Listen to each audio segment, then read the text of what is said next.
Sometime in life, it's best to start over from scratch and build from there.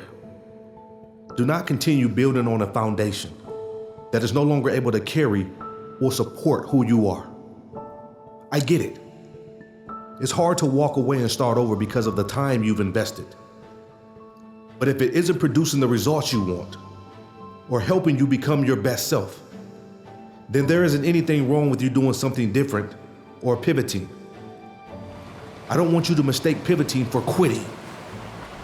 To pivot simply means to change direction or strategy in response to a new circumstance. Pivoting is just a strategic change that allows you to adapt to changing circumstances and continue moving forward towards your goals. Understand, people are going to judge you no matter what you do. So if that's the reason you're continuing to hold on out of the fear of people judging you, then you will never do what's best for you and you will forfeit your opportunity to find new success. People hold on to things far too long before they realize it's time to let go and move on. Knowing when to hold on and when to let go can be the difference between breaking free of the mental shackles that keeps you in cognitive bondage and finding your true identity, or staying stuck in misery because the validation or support of others isn't present.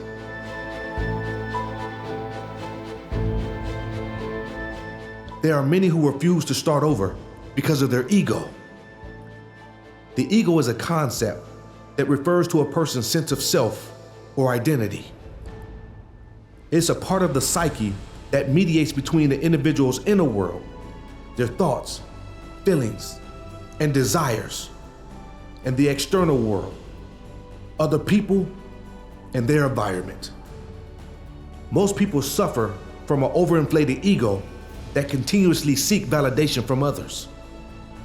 The ego can sometimes create a false sense of identity, leading us to become attached to beliefs and values that are not in line with our true nature or our highest goods.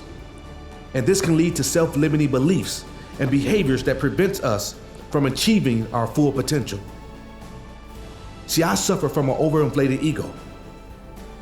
I wanted people to be pleased with me at all times, and I allowed the narrative of others to become my false truth. There were many times I wanted to let go of things that no longer served me.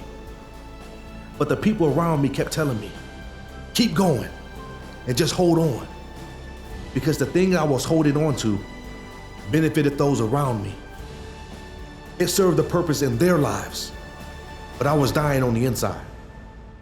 I wasn't happy because I couldn't be my authentic self.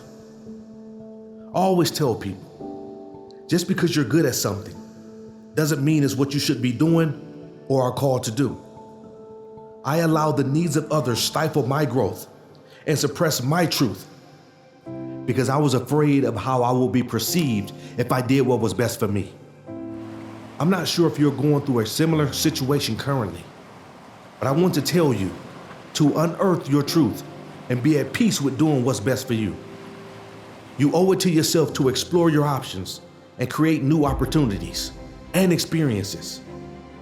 Don't allow a premature fear hinder you from taking the next best step for you. Only you know what you need to get to where you want to be. To be great requires letting go of the old and embracing the new. Les Brown stated, "You don't have to be great to get started, but you must get started to be great."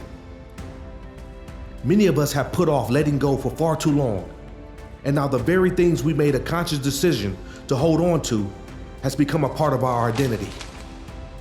So letting go now is like stripping a piece of yourself away. It will hurt.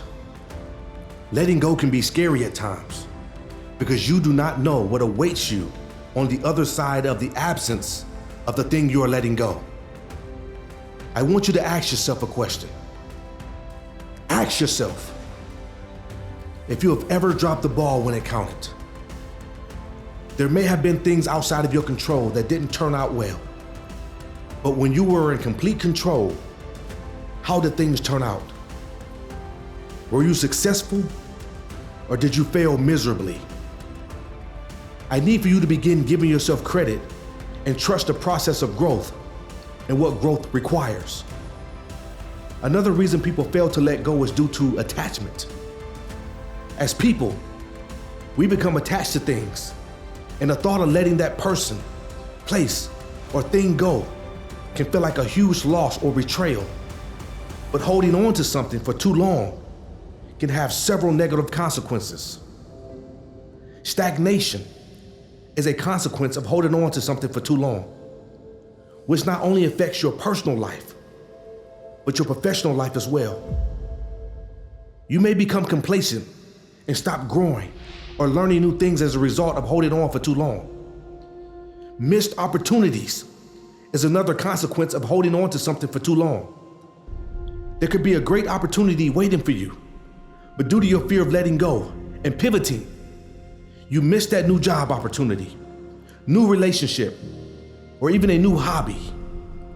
Holding on to the past can prevent you from embracing new experiences.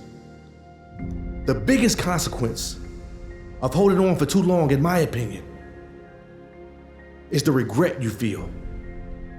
Oftentimes, people look back over their life and wish they had made different choices or taken a different path, which can be a source of sadness and disappointment. It's important to evaluate the things you are holding on to and determine whether they are helping or hindering your personal and professional growth. Letting go of things that no longer serve you can be difficult, but it can also be liberating and lead to new opportunities and experiences. Each day you wake up, you have to determine who are you going to allow to represent you.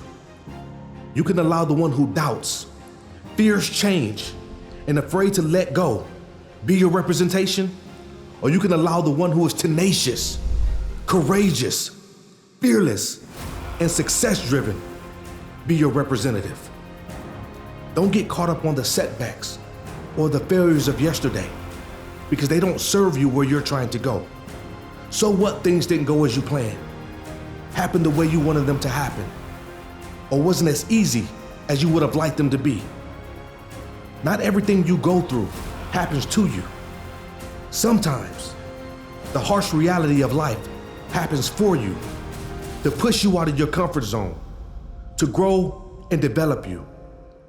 Not everything that's going wrong on your job is happening to you. Not everything that is going wrong in your company, your relationships, your life is happening to you. Some of these things are happening for you, but you haven't realized it yet. Letting go can sometimes put us in a crisis situation. But understand, when you are faced with a crisis, it isn't the time to panic. Crises are the incubators for creativity. A loss of anything can be seen as a crisis, but it's often a creative opportunity to push you to think deeper, to use your gifts to make room for you. One of the hardest lessons in life is letting go. Whether it's guilt, anger, love, loss, or betrayal, letting go is never easy. We fight to hold on, and we fight to let go. But one of the happiest moments in life is when we find the courage to let go and embrace the new. Sometimes holding on does more damage than letting go. Holding on doesn't always make us stronger. The true power comes in letting go.